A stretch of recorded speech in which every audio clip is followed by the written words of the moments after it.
찬양을 감사합니다. 우리 성가대 다 가운 벗으실까요? 역사에 뛰어난 왕들이 많지만 다윗만한 왕이 없습니다. 우리는 성경을 통해서 다윗에 대한 적지 아니한 기록들을 압니다. 사무엘서에 또 열왕기서에 역대기에 기록되는 다윗과 그 후손에 대한 이야기를 성경에서 자세하게 접할 기회를 갖고는 합니다.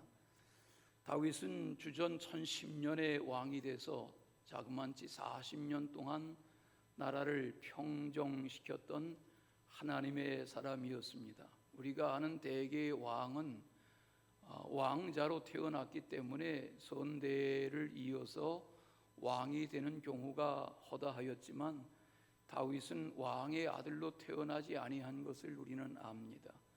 베들레헴, 이스라엘의 변방의 작은 마을 베들레헴의 8번째 아들로 이새의 양을 치던 막내 아들 다윗이 전쟁에 나아가서 적장 골리앗을 돌멩이 하나 던져 때려 눕힘으로 다윗은 일약 온 나라의 백성들이 아는 이름, 그런 소년기를 맞게 됐습니다. 임금이었던 사울이 저를 사위 삼았지만 다윗에 대한 주목을 소화하지 못해서 미워하고 시기하고 대적하고 반목하고 죽여 없애려 하고 그런 어려운 날들을 지내면서도 다윗이 생명을 보존할 수 있었던 것은 다윗의 생애를 향한 하나님의 보호, 하나님의 인도하심이 분명했던 것을 알 수 있습니다. 다윗은 스스로 왕이 된 자가 아닙니다. 자기가 인기를 모으고 세력을 모아서 나라의 권력을 취하려 했던 인물이 아닙니다. 하나님이 그를 왕으로 세우신 것입니다. 하나님의 역사가 그의 배후에 있었습니다. 이런 다윗이 온 나라의 이름이 알려지고 또 전쟁에서 그의 이름이 상대 국가인 블레셋에까지 알려지고 하는 배후에는 어린 다윗이 소년기부터 분명한 하나님 신앙을 가지고 성장해 갔던 것을 알 수 있습니다. 성경을 읽다 보면 사무엘상 17장 45절에 그런 내용이 나옵니다. 너는 칼과 단창으로 내게 나오거니와 나는 만군의 주 여호와 하나님 아버지의 이름으로 나아간다. 이렇게 적장 골리앗을 향해서 막대기 들고 나아가는 다윗을 조롱하는 골리앗 앞에 신앙을 고백하며 나아가서 던진 그 돌이 역사를 바꾸는 기회가 된 것을 우리는 잘 압니다. 오늘 본문은 시편 138편, 이 말씀은 다윗이 왕이 된 후에 계속 이스라엘을 침략하려 하는 주변의 여러 나라들로부터 나라를 지키고 뿐만 아니라 오히려 국경을 넓히고 나라를 강성하게 하고 그런 배후에 하나님의 은혜를 생각하며 모든 것이 주께로부터 오는 감사이고 생각하면 주께 예배할 때마다 주님께 감사하고 찬송할 이유가 분명한 그런 신앙의 고백을 담은 은혜의 찬송시가 오늘 이 시편 138편인 것을 알 수 있습니다. 그렇지 않습니까? 누가 지기를 원하는 사람 없습니다. 어려서 동네 아이들과 씨름을 해도 이기기를 원합니다. 공부해도 이기기를 원하고 게임을 해도 이기기를 원하고 운동 경기 더군다나 우리는 지면 기분이 나쁩니다. 이기기를 원합니다. 사업을 하든 장사를 하든 무역을 하든 무엇을 하든 사람은 이겨야 좋지, 이겨야 만족이 있지 지면 지는 자의 모습과 이기는 자의 모습은 비교할 수가 없습니다. 그런데 살아가시며 아시는 것처럼 우리가 원한다고 다 이길 수 있는 것도 아니고 열심히 노력만 한다고 해서 우승할 수 있는 것도 아닌 것이 세상살이인 것을 잘 압니다. 오늘 말씀 1, 2절에 보면 다윗은 전심으로 주께 감사하며 찬송하고 있는 모습을 봅니다. 예배의 사람이었던 다윗의 모습을 드러내고 있습니다. 다윗은 시시때때로 예배하는 생활을 즐겨했습니다. 2절에 보시면 내가 주의 성전을 향하여 예배하며 그런 고백을 합니다. 다윗의 때나 오늘날이나 하나님은 예배자를 찾으십니다. 하나님은 인생을 지으신 목적이 찬송하게 하려는 것이다. 이사야 43장 21절에 보면 내가 이 백성을 나를 위하여 지었나니 나를 찬송하게 하려는 것이다. 그런 말씀이 나오죠. 거기 찬송하게 한다는 말은 예배하게 하려 한다는 말씀이죠. 그러니까 하나님은 택한 민족을 통해서 예배자 되기를 원하신 겁니다. 올해 초에 은퇴한 여기 가까운 명지대학 울타리 밖에 명지대학 교회, 큰 교회입니다.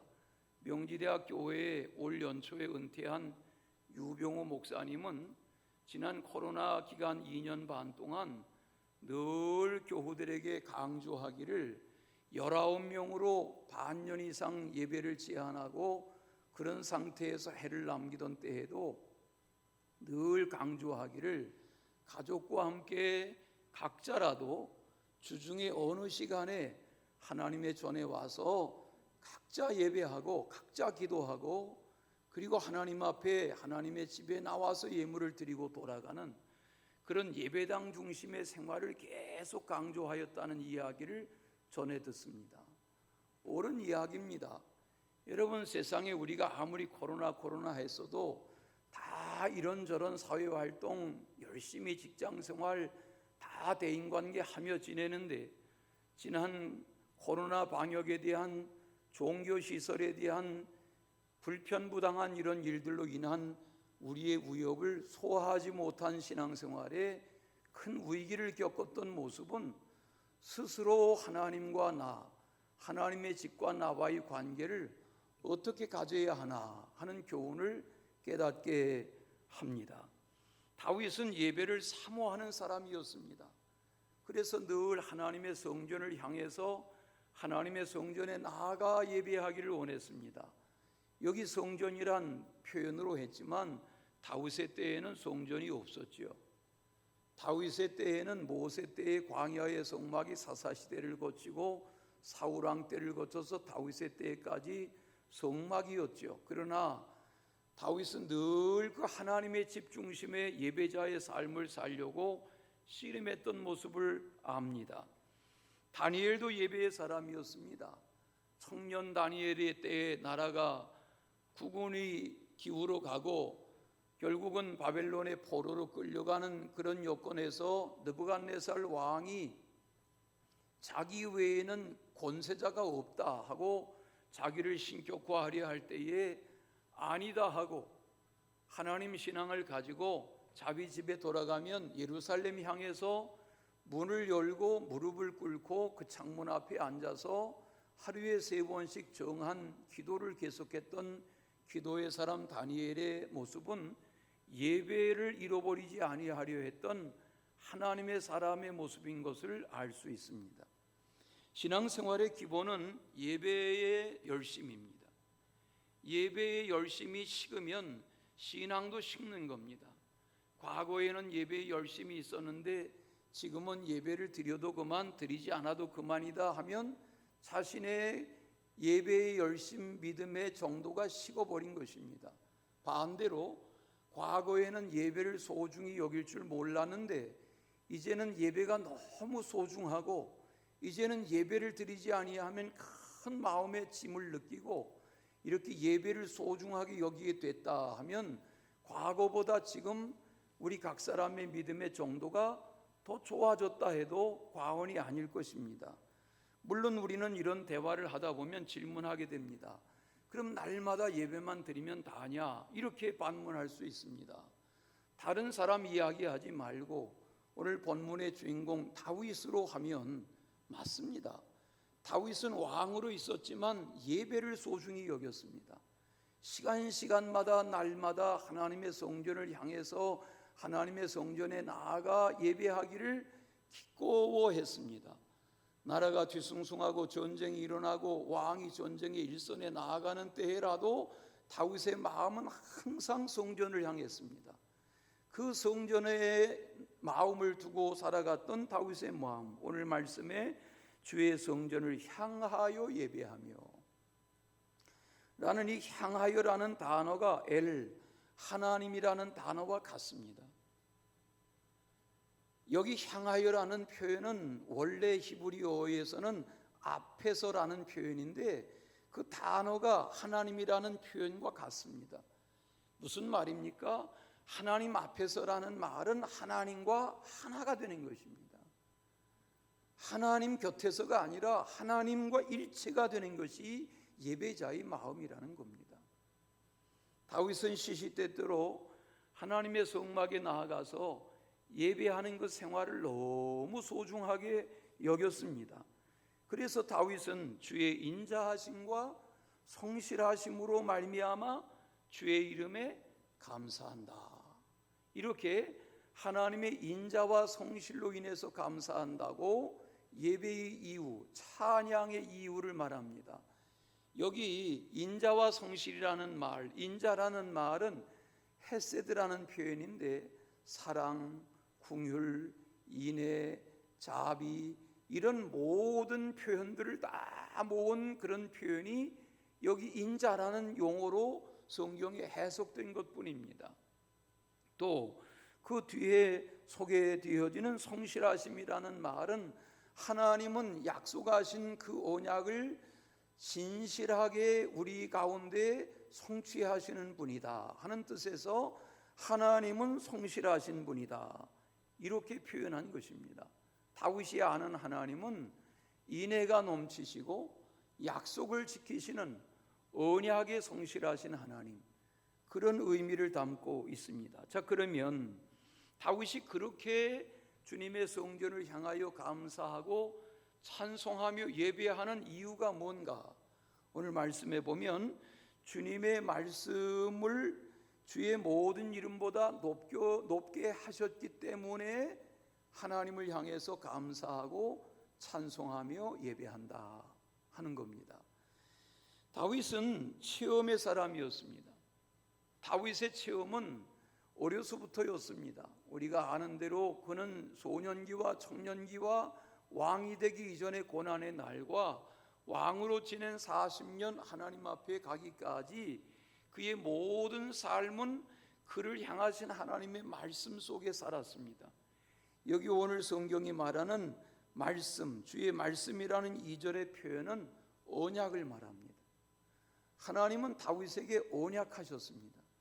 우리는 창세기에 노아에게 언약하신 하나님의 무지개 언약을 압니다. 아브라함에게 언약하셨던 언약을 그것을 믿지 못함으로 더디 이루어진 것 같지만 아브라함이 믿게 됨으로 하나님이 그 언약을 성취해가는 언약의 조상 삼으신 것처럼 하나님은 아브라함의 후손 중에 다윗을 언약의 사람 삼으신 것을 알 수 있습니다. 사무엘하에 보면 7장 8절 이하의 16절까지의 긴 말씀에 하나님이 다윗에게 무슨 언약을 하셨는지에 대한 내용이 나옵니다. 간단하게 정리하면 이런 내용입니다. 내가 너를 양을 치던 자리에서 데려다가 이스라엘의 주권자로 삼겠다. 이게 언약입니다.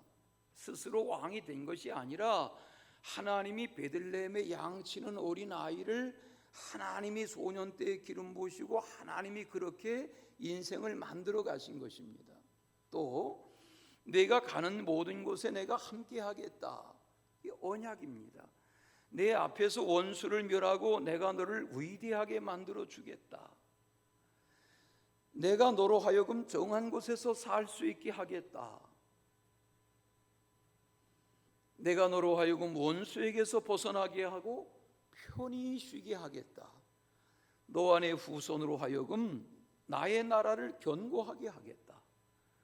너의 자손이 내 집을 건축할 것이고 나는 그의 나라 왕위를 영원히 견고하게 하게 하겠다. 솔로몬의 때의 성전 건축을 예고하시는 언약입니다. 나는 너와 내 후손의 아버지가 되고 그들은 내 아들이 되게 하겠다. 만일 그들이 죄를 범하면 사람의 매와 인생의 채찍으로 징계할 것이다. 그러나 사울의 때처럼 하지 않고, 사울에게서 은총을 거둔 것처럼은 하지 않고, 내가 너의 후손에 대해 계속하여 은총을 베풀어 내게서 멀어져도 내가 이 언약을 성취하고야 말 것이다. 이 내용이 하나님이 다윗에게 약속하신 언약입니다. 자, 그러면 왜 하나님이 다윗을 이렇게까지 엄청난 언약의 사람으로 삼으셨을까 하고 궁금해지게 되지요. 그 배경은 거기 사무엘하 7장을 읽다 보면 전쟁에 이기고 나라가 평안하고 왕도 평안하게 지내고 백성들이 평안하게 지내던 때에 어느 날 왕을 상대하던 나라의 선지자 나단이 왕을 만나서 대화합니다. 그런데 선지자에게 하는 이 왕의 첫 마디가, 나단 선지자요, 나는 이렇게 좋은 백향목궁에서 사는데 하나님의 집을 좀 잘 지어드리고 싶은데, 이런 이야기를 해요. 하나님의 집이 성막으로 되어 있는 것에 대한 안타까움을 가지고, 나 같은 시골의 소년 출신 왕도 이렇게 좋은 백향목궁에 사는데 하나님의 집을 좀 잘 지어드리고 싶습니다. 그런 말을 하니까 선지자 나단이 그 말을 받기를, 왕께서 원하시면 무슨 일이든 못하시겠습니까? 이런 대화를 하고 헤어졌습니다. 그런데 그날 밤에 하나님이 나단에게 나타나셔서 말씀하십니다. 오늘 낮에 다윗과 너와 나눈 대화를 내가 안다. 내가 출애굽하던 날로부터 광야에 내 집을 장막으로 지은 이후에 오늘날까지 백향목으로 내게 집을 지어주는 자가 없어서 섭섭해한 적이 있더냐? 이런 말씀을 하시면서, 그러나 나를 향한 다윗의 말을 듣고 내 마음이 기쁘다. 그리고 나단을 보내셔서 하신 말씀이 다윗을 향한 언약입니다. 다윗은 마음을 가졌는데, 다윗은 생각을 했는데 하나님이 그 마음을 기쁘게 여기신 것입니다. 하나님의 집을 지어드린 것도 아닌데 하나님은 기뻐하신 것입니다. 우리는 사도행전 13장 22절에 다윗에 대한 성경의 기록을 합니다. 내가 이새의 아들 다윗을 보니 내 마음에 맞는 사람이다. 내가 이 다윗을 통해서 내 언약을 이루어 갈 것이다. 이처럼 하나님의 마음에 드는 자의 삶을 살고 언약의 인생을 사는 삶을 산다는 것은 오늘 말씀의 2절의 표현처럼 주의 말씀을 따라 사는 것입니다. 하나님의 말씀을 따라 살고자 할 때 다윗은 1절에 전심으로 주께 감사한다 그랬습니다. 여기 전심으로라는 말은 둘로 나뉘어지지 아니한 마음이란 뜻입니다. 하나님을 향해서 전심으로 한 마음으로 일심으로 감사하고 찬송하고 예배하는 자의 삶을 살며 주의 언약의 말씀 따라 살고자 했을 때에 하나님이 다윗의 생을 점점 존귀하게 하신 것을 알 수 있습니다. 이는 오늘날도 마찬가지입니다. 하나님을 사랑하는 자, 하나님의 말씀을 귀하게 여기는 자, 우리 각 사람을 향하신 하나님의 언약을 따라 살고자 하는 말씀의 인생들에게 하나님은 분명히 증거 있게 하시고 간증하게 하실 줄로 믿습니다. 이런 은혜가 충만한 주인공 되시기를 축원합니다. 두 번째는 응답하시고 힘을 주어 강하게 하시기 때문에 감사하고 찬송하는 예배자로 산다 그랬습니다. 신앙생활은 체험 생활입니다. 기도 생활을 강조하는 것은 필요가 없습니다. 왜냐하면 기도하면 하나님이 응답하신다, 이런 자기 체험이 있으면 아무리 기도하지 말라 해도 기도합니다. 여러분, 하나님은 다윗의 기도만 응답하시고 조지 뮬러의 기도만 응답하시는 하나님이 아니시죠. 하나님은 우리 누구나의 기도를 들으시죠. 기도하면 응답하시죠. 오늘 말씀의 3절을 보세요. 내가 간구하는 날에 주께서 응답하시고, 간구하면 응답하신단 말이에요. 그러면 하나님은 내가 그렇게 기도하며 살았는데도 내 뜻대로 하지 않으셨는데 라고 하나님 앞에 하소연하고 볼멘소리 할 수 있어요. 그러나 그 내 뜻대로 되지 아니한 그 일, 그 사건, 그 아픔, 그 상처, 그 고난, 그 역경 속에도 하나님의 응답이 숨겨져 있다는 것입니다. 잘 동의를 안 하시려 하는데, 내 뜻대로 되지 아니한 기도의 다른 형편, 내가 그렇게 간절하게 주님을 섬기고 의지하며 기도하며 살았는데 왜 하나님이 내 인생을, 내 가정사를 이렇게 하신단 말인가라고 하나님 앞에 반문할 수 있지만, 우리는 겪는 모든 일 속에 하나님의 응답이 숨겨져 있는 것을 깨달아야만 합니다. 3절 말씀을 보세요. 내가 간구하는 날에 주께서 응답하시고. 여러분, 우리가 아는 대로 다윗이라고 해서 만사가 형통했습니까? 가정이 평안했습니까? 자녀들이 다 효자였습니까? 자녀들이 다 우애 있게 살았습니까? 아닙니다. 다윗은 하나님을 향한 믿음이 돈독한 반면에 그의 인생사와 가정사가 국제 관계나 가정사나 자녀들이나 주변에 어떤 누구로 하나 다윗은 마음 편할 날이 없었습니다. 그런데 다윗의 기도는 무엇입니까? 하나님께 내가 기도하면 응답하셨다고 말합니다. 예레미야 33장 3절에 보면 너는 내게 부르짖으라 내가 내게 응답하겠고 내가 알지 못하는 그거 은밀한 일을 보이리라고 말씀하셨습니다. 거기 내게 부르짖으면 내가 응답하겠다는 것입니다. 오늘 말씀을 계속 보십시오. 내 영혼에 힘을 주어 나를 강하게 하셨나이다.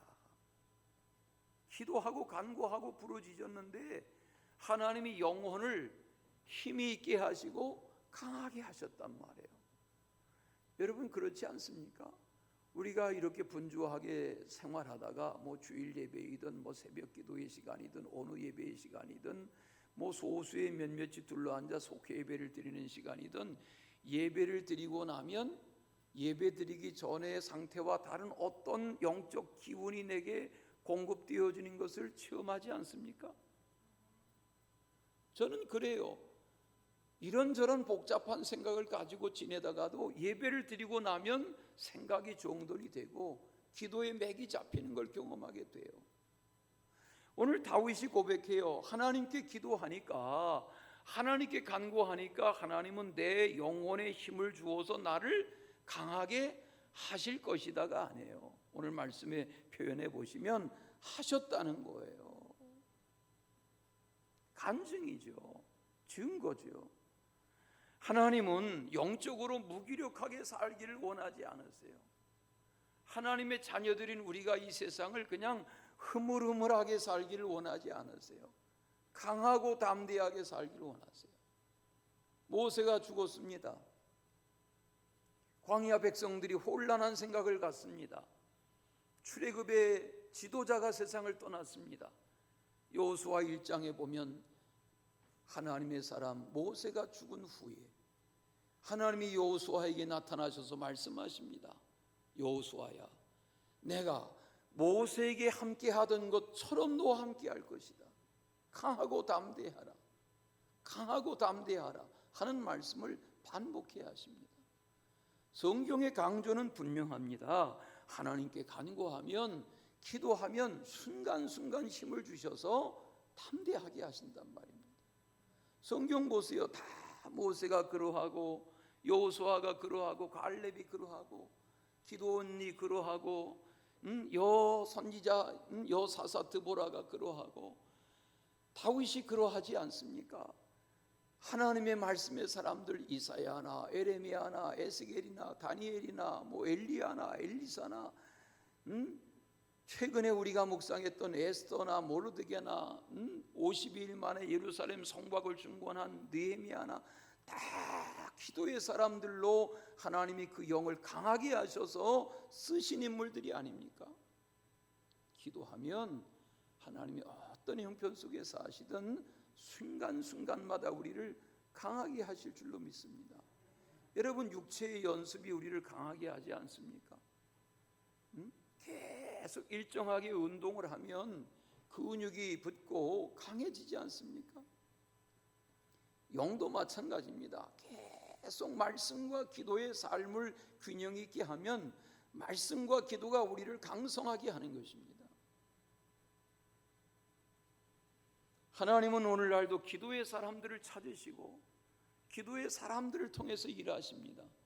예수님이 그렇게 성령의 충만함으로 그 많은 사역을 감당하실 수 있었던 것은 간구의 능력, 기도의 힘에 의해서 계속 성령의 능력으로 귀신을 제어하고 귀신을 내어쫓고 병자를 고치고 하나님의 역사를 이루었던 그 바탕은 기도의 힘이었던 것을 봅니다. 주께서 우리 각 사람에게 점점 무더워지는 날씨에 우리의 육체의 힘뿐만 아니라 영혼의 기도의 능력을 계속 채워가는 그런 은혜가 있으시기를 축원합니다. 마지막은 나를 위하여 보상해 주시기 때문에 감사하고 찬송한다, 예배한다 그랬습니다. 4, 5절에 보시면 다윗의 소원이 나오지요. 분명하지요. 다윗은 왕으로 지내면서 그 소원이 하나님 주변 나라의 왕들도 나처럼 하나님 앞에 감사하고 주의 말씀과 도를 따라 찬송하는 왕들이 되게 해주세요. 이렇게 기도했습니다.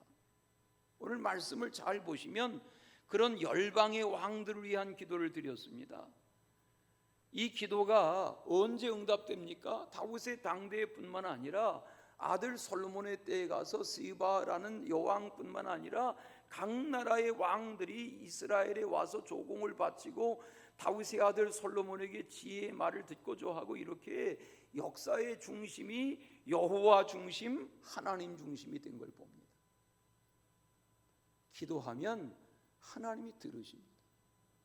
우리가 이 폭포동에 자리 잡기가 그렇게 어려웠고 이 절터의 예배당을 짓기까지 그렇게 반대 세력이 극심했지만 세월이 지나면 지날수록 5년, 10년, 20년, 30년 세월이 지나면 지날수록 이 앞에 이 길거리의 벚나무가 하늘을 가리는 그런 날이 올 때 저는 이 주변에 하나님을 배척하고 모르던 사람들이 하나님의 말씀의 도를 깨닫고 주를 찬송하는 날이 분명히 오게 하실 줄로 믿습니다. 오늘 다윗은 그런 열망을 가지고 기도했습니다. 그리고 하나님이 보상해 주시리라는 소망을 가졌습니다.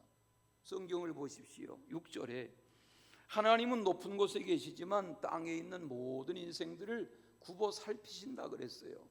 여기 6절에 낮은 자라는 말은 연약한 자, 인생이 연약하고 허물이 많은 자신, 부족한 자신, 하나님의 도우심이 아니고는 살 수 없는 그런 겸손을 고백하는 표현으로 낮은 자라는 표현을 한 거지요. 굽어 살피사라는 말은 하나님은 그렇게 자상하게 돌아보시는 하나님이세요. 각 사람의 마음의 교만도 아세요.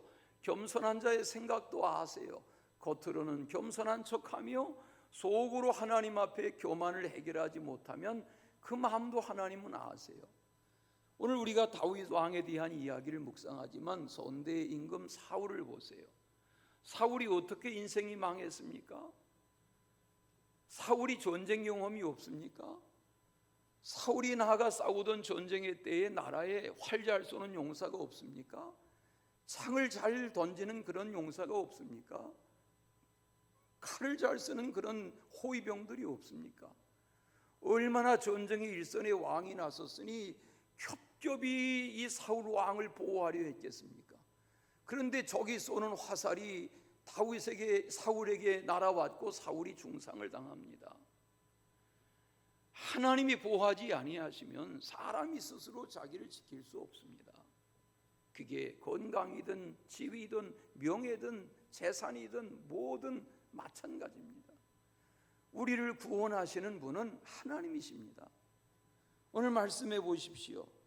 저 7절 끝에 가서 보면 주의 오른손이 나를 구원하신다.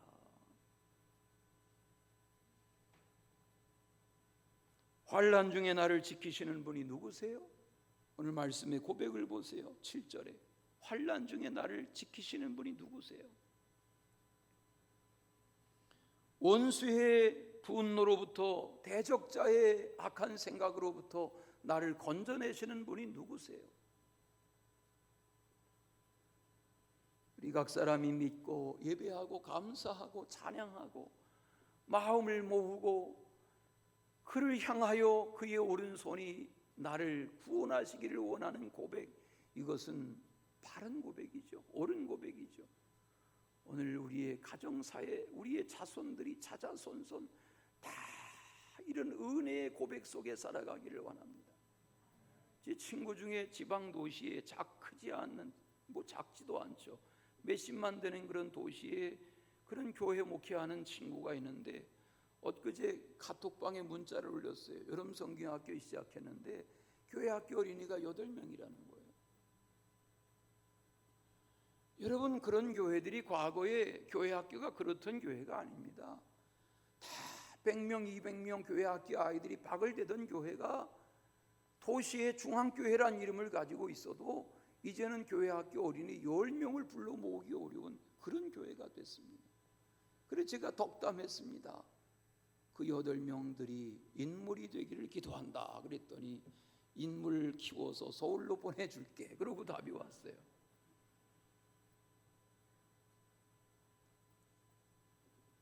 다윗은 하나님이 오른손으로 우리를 구원하셔야 된다, 환난에서 건지시고 대적자에게서 건지시고, 이 고백이 분명한 인물이었던 걸 봅니다. 자, 오늘 말씀해 보시면 그래서 다윗이 신앙을 고백하지요. 말씀 마지막 절에 보니까 여호와께서 나를 위하여 보상해 주신다 그랬습니다. 보상, 우리는 보상, 거기 밑줄 쳐보세요. 보상, 이런 단어를 보면 금방 무슨 단어가 생각나세요? 돈, 그렇죠? 보상, 그러면 돈이란 단어가 생각나요.